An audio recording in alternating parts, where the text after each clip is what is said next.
আমার বাবা একজন পুলিশ অফিসার। কিন্তু আমি প্রেম করতাম এক ডিম বিক্রেতার সাথে। তাই আমার বাবা আমার বয়ফ্রেন্ডকে কিছুতেই মেনে নিবে না। বাবার চাকরি সূত্রে বিভিন্ন জায়গায় তার পোস্টিং হয়। আগে আমরা চট্টগ্রাম ছিলাম, কিন্তু এখন এসেছি নারায়ণগঞ্জ। আর এখানে এসে আমি এখানকার একটা স্কুলে ক্লাস 9 এ ভর্তি হই। কারণ আমার বাবা যেহেতু সরকারি চাকরি করে, বিভিন্ন জায়গায় তার পোস্টিং হয়। আর তারপর আমরা সেখানেই শিফট হই। যাই হোক, আমি যেই স্কুলে পড়তাম ওই স্কুলে প্রতিদিন সকালে একটা ছেলে ডিম নিয়ে আসতো। ছেলেটার বয়স 18 কিংবা 20 বছর হবে। দেখতে মাশাআল্লাহ খুব সুন্দর।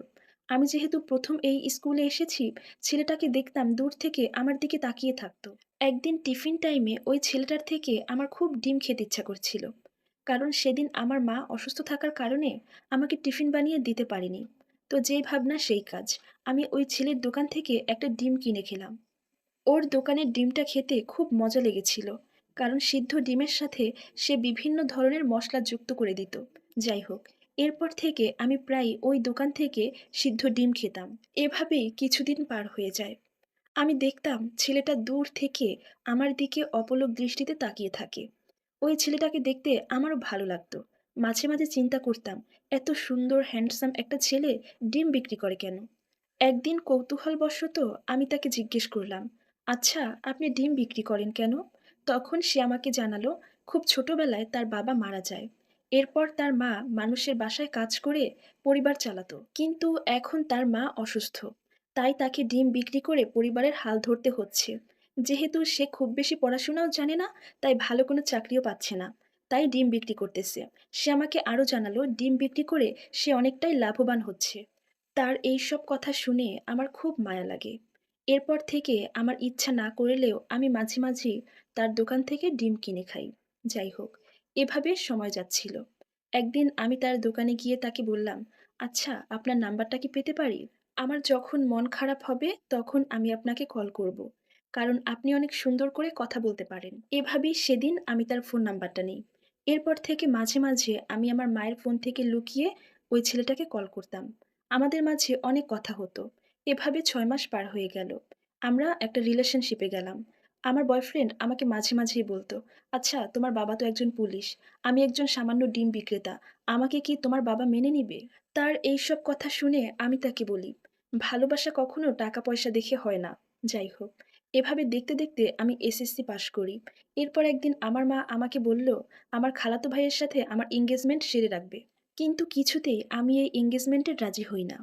তখন আমার মা আমাকে বলে, খুব ছোটবেলায় নাকি আমার মা খালাকে কথা দিয়েছিল যে আমাকে আমার খালাতো ভাইয়ের সাথে বিয়ে দিবে।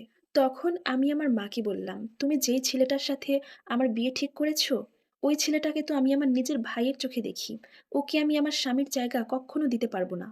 তখন আমার মা আমাকে বোঝায়, এত ভালো ছেলে, এরকম সরকারি চাকরিজীবী ছেলে আর পাওয়া যাবে না। তখন আমি আমার মাকে বললাম, দেখো মা, আমার বাবাও তো সরকারি চাকরি করে, কিন্তু আমার বাবা তোমাকে দিনের মধ্যে কতটুকু সময় দেয়? এই কথা শুনে মা ধমক দিয়ে আমাকে চুপ করিয়ে দিলেন। ওই সময় আমার মা আমাকে এক প্রকার জোর করেই আমার খালাতো ভাইয়ের সাথে আমার এঙ্গেজমেন্ট ফাইনাল করে ফেলে।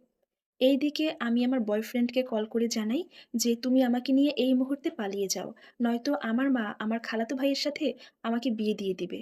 আমরা দুজন মিলে ঠিক করলাম আমরা পালিয়ে ঢাকায় যাব। আমাদের প্ল্যান মতো আমরা দুজন ঢাকায় পালিয়ে যাই। সেখানে গিয়ে ওর এক আত্মীয়র বাসায় উঠি। এরপর আমরা বিয়ে করে নেই। বিয়ে করে আমরা ছোট্ট একটা বাসা ভাড়া নিই। এভাবে দেখতে দেখতে ১০টা দিন পার হয়ে যায়। হঠাৎ করে কিভাবে যেন আমার বাবা আমাদের সন্ধান পেয়ে যায়। বাবা আমাদের বাসায় পৌঁছে যায় এবং আমাকে জোর করে সেখান থেকে নিয়ে আসে। আর আমার স্বামীকে বলে আসে, এরপর থেকে যদি কখনো সে আমার সাথে যোগাযোগ করে তাহলে নাকি তাকে জেলে দিয়ে দিবে। বাড়িতে আসার মাত্র ১ সপ্তাহের মাথায় জানতে পারি আমার স্বামী জেলে। বাবা আমাকে বলে, আমি যদি ওর সাথে কোনো যোগাযোগ না করি, ওকে ভুলে যাই, তাহলে বাবা ওকে ছেড়ে দেবে। আর যদি আমি ওর সাথে সম্পর্ক রাখি, তাহলে ওকে কক্ষনো ছাড়বে না। বাবার মুখে এই কথা শুনে আমার খুব খারাপ লেগেছিল। কারণ আমি আমার স্বামীকে খুব ভালোবাসি। তাই আমি বাবার কথাতে রাজি হয়ে যাই। আমি বাবাকে বললাম, ঠিক আছে, আমি ওকে ডিভোর্স দিয়ে দিব। তুমি ওকে ছেড়ে দাও। আমার বাবা যেহেতু একটা ভালো পজিশনে আছে, তাই বাবা ওই ডিম বিক্রেতাকে কিছুতেই আমার স্বামী হিসেবে মেনে নিবে না। আমি ছিলাম আমার বাবা-মায়ের একমাত্র মেয়ে। আমাকে নিয়ে তাদের অনেক স্বপ্ন ছিল। কিন্তু তাদের সব স্বপ্ন ভেঙে দিয়ে আমি আমার স্বামীর সাথে পালিয়ে গিয়েছিলাম। তাকে বিয়ে করেছিলাম। যাই হোক, যেহেতু স্বামীকে অনেক ভালোবাসি, তাই বাবার কথায় রাজি হয়ে তাকে ডিভোর্স দিয়ে দেই এবং আমার খালাতো ভাইকে বিয়ে করে নেই। খালাতো ভাইয়ের সাথে বিয়ের পর আমার খালাতো ভাই আমাকে প্রতিনিয়ত ছোট করে কথা বলতো। আমাকে বলতো, "তুই তো অনেক খারাপ একটা মেয়ে। তুই একজন ডিম বিক্রেতার সাথে পালিয়ে গিয়েছিস। তোর চরিত্র ভালো না।"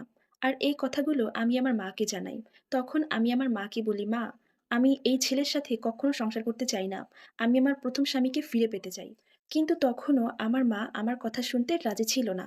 সবার অবাধ্য হয়ে আমি আমার খালাতো ভাইকে ডিভোর্স দিয়ে দেই এবং আমার ১ম স্বামীকে খুঁজে বেড়াচ্ছি। আজও কোথাও তাকে খুঁজে পাচ্ছি না।